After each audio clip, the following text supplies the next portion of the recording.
अरे रोवेले कवन हो पापा नैना ढरे हो लोरावा। अरे रोवेले कवन हो चाचा पोछेले हो नयनावा। अरे ऐसन सुंदर धियवा ये पांचे के कारा पर हो सौंपी। अरे ऐसन सुंदर धियवा ये पांचे के कारा पर हो सौंपी।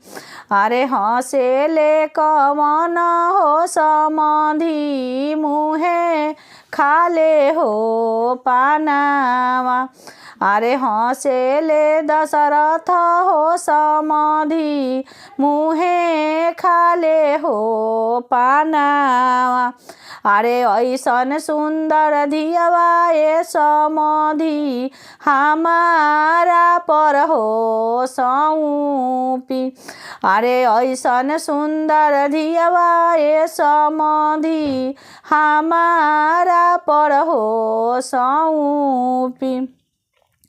काले खियब ये समाधि कथिए हो पियब। अरे कथिए अंदरवा ये समाधि रखब सुंदर हो धियावा। अरे कथिए अंदरवा ये समाधि रखब सुंदर हो धियावा। अरे दूधवे पियब ये समाधि खोउआ हो खियब।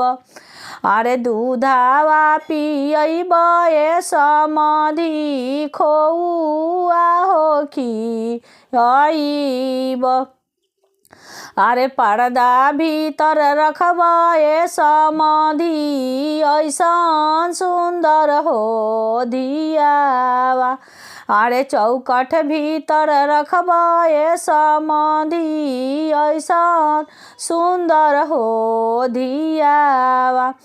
अरे रोवेले कवन हो भैया धुनेले हो का पारावा। अरे रोवेले कवन हो भैया धुनेले हो का पारावा। अरे ऐसन सुंदर बहिना ये पांचे के कारा पर हो सौंपी। अरे ऐसन सुंदर बहिनिया ये पांचे के कारा पर हो सौंपी। अरे हंसेले कवन हो जीजा मुहे खाले हो पानावा। अरे हंसेले कवन हो जीजा मुहे खाले हो पानावा।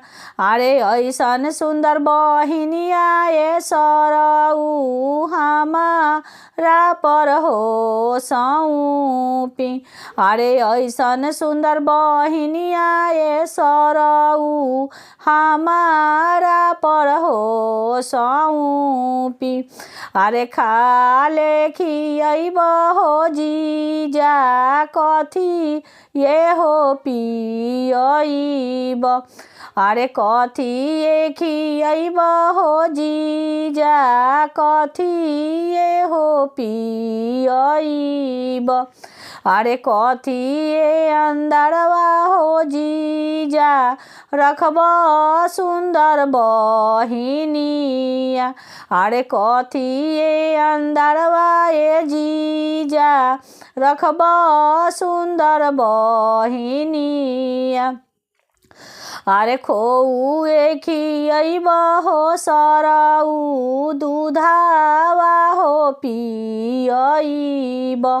अरे खोउआ खियब हो सरऊ दूधावा हो पियब। अरे चौकट भीतर रखबे सरऊ ऐसन सुंदर बहिनिया। अरे पर्दा पीछे रखबे सरऊ ऐसन सुंदर बहिनिया। धन्यवाद।